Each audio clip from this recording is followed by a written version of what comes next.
Dans cette deuxième partie du cours matrice et système linéaire, on va s'intéresser au système linéaire. Donc voir une méthode pour les résoudre, puis voir comment faire le lien avec les matrices. Alors, premièrement, on va définir ce que c'est. Qu'est-ce que c'est qu'un système d'équations linéaires, ou plus simplement système linéaire? C'est un système de ce type, donc ici qui a n lignes, et qui sont toutes des équations linéaires. Okay, donc c'est-à-dire des équations qui font intervenir des inconnus, et les opérations qu'on fait sur ces inconnus, ce sont uniquement des combinaisons linéaires. Alors les coefficients A et J ici qui apparaissent dans votre système, donc dans toutes les équations, on les appelle les coefficients du système.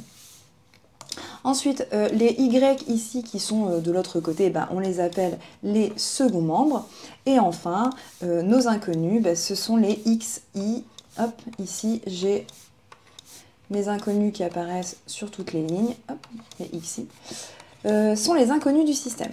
Donc il y en a ici P. Et on va dire que c'est un système à n équations, qui est le nombre de lignes en fait, et P inconnus, puisque j'ai P inconnus qui sont mes XI. Continuons avec quelques points de vocabulaire. On appelle système homogène associé au système S le même système, mais avec tous les seconds membres en fait qui sont égaux à 0. Donc rien n'a changé, sauf les seconds membres, ils sont tous nuls. Ensuite, on appelle solution du système linéaire, en fait tout PUplé, x1, xp, d'éléments de K, qui vérifie les n équations. Okay. Si l'ensemble des solutions est vide, donc on va dire dans ces cas-là que le système est incompatible. Il n'y a pas de solution, l'ensemble des solutions c'est l'ensemble vide. Et par contre, s'il est non vide, on va dire qu'il est compatible. Donc s'il existe au moins un PUplé solution. Essayons d'interpréter géométriquement ce que c'est que résoudre un système linéaire lorsque P égale 2, pour commencer. Donc c'est-à-dire, je n'ai que deux inconnus, toutes mes équations dans mon système sont du type quelque chose x1 plus quelque chose x2 égale quelque chose. Par exemple, 2x1 plus 3x2 égale 1. Bien, comprenons que si je cherche l'ensemble des solutions, c'est que je cherche tous les couples x1, x2 qui vérifient chacune des n équations de ce type-là. Eh bien, commençons par comprendre en fait que ces équations, elles, ce sont les équations de droite dans le plan. En effet, si je regarde l'ensemble des points de coordonnées x1, x2 qui vérifient cette équation, si on l'écrit plutôt de la manière dont vous avez l'habitude, c'est-à-dire moins 2 tiers de x1, hop, plus 1 tiers, effectivement, je reconnais bien l'équation d'une droite. L'équation d'une droite, ici, vous avez le coefficient directeur, la pente, et ici, l'ordonnée à l'origine. Vous avez l'habitude de travailler avec ça. Donc, en fait, tous les points de coordonnées x1, x2 qui vérifient cette équation, ce sont les points qui sont sur la droite d'équation y égale moins 2 tiers de x plus 1 tiers. Okay, et ceci est vrai pour toutes les équations de ce système. N'importe quelle équation de ce type, c'est en fait l'équation d'une droite dans le plan. Donc ce que je suis en train de dire, c'est que résoudre un système à n équations de ce type, c'est chercher tous les points de coordonnées x1 et x2 dont les coordonnées vérifient chacune de ces équations, c'est-à-dire tous les points qui sont sur chacune des droites. Donc en fait, je suis juste en train de déterminer l'intersection de n droites. Alors, qu'est-ce qui peut se passer? Prenons l'exemple de deux droites pour commencer. Qu'est-ce qui peut se passer? L'intersection de deux droites, ça peut être un point. Donc, quand on va résoudre le système, on va trouver juste un couple solution. Ou alors, ça peut être rien du tout, dans le cas où les droites sont parallèles. Ou alors, ça peut être la droite tout entière, dans le cas où les droites sont confondues.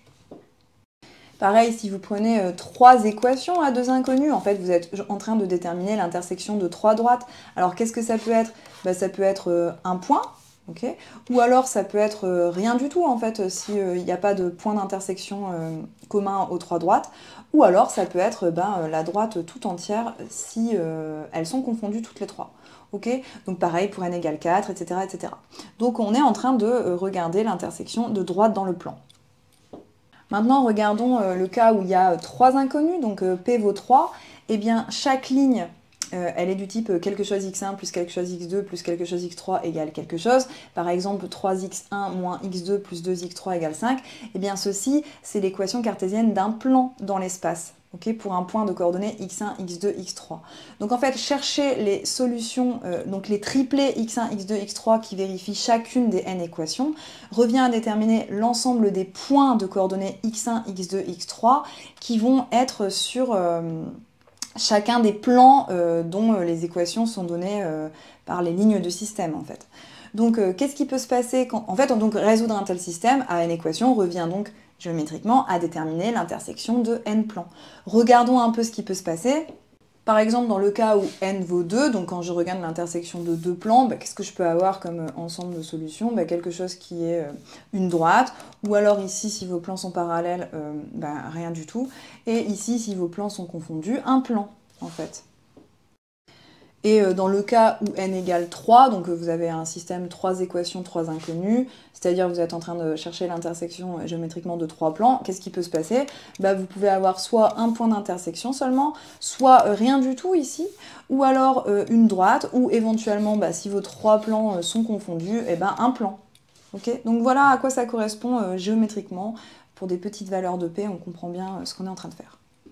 On va énoncer ici une remarque fondamentale, en fait, c'est la formulation matricielle d'un système linéaire. En fait, si je pose la matrice A ici, qui est la matrice des coefficients du système, okay, et X, qui va être une matrice colonne correspondant aux inconnus de mon système, bien quand je multiplie AX, ceci me donne cette matrice. Okay. En fait, je reconnais ce qu'il y avait à droite dans mon système linéaire. Okay. Donc, si je pose Y, qui est la matrice colonne égale au second membre, eh bien, en fait, le système S, il est équivalent à une équation matricielle, cette fois-ci, qui est celle-ci. AX égale Y. Donc on parle de formulation matricielle du système. Il est équivalent de résoudre S que de chercher grand X tel que AX égale Y. Donc S est équivalent à ceci. Okay. Regardons un petit exemple pour comprendre dans la pratique comment on fait pour formuler matriciellement un système linéaire.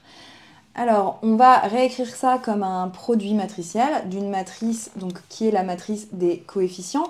Alors ici, vous avez 3 lignes et aussi 3 inconnus. Donc votre matrice va être de taille 3, 3. Elle a le même nombre de lignes que votre système et le même nombre de colonnes que le nombre d'inconnus.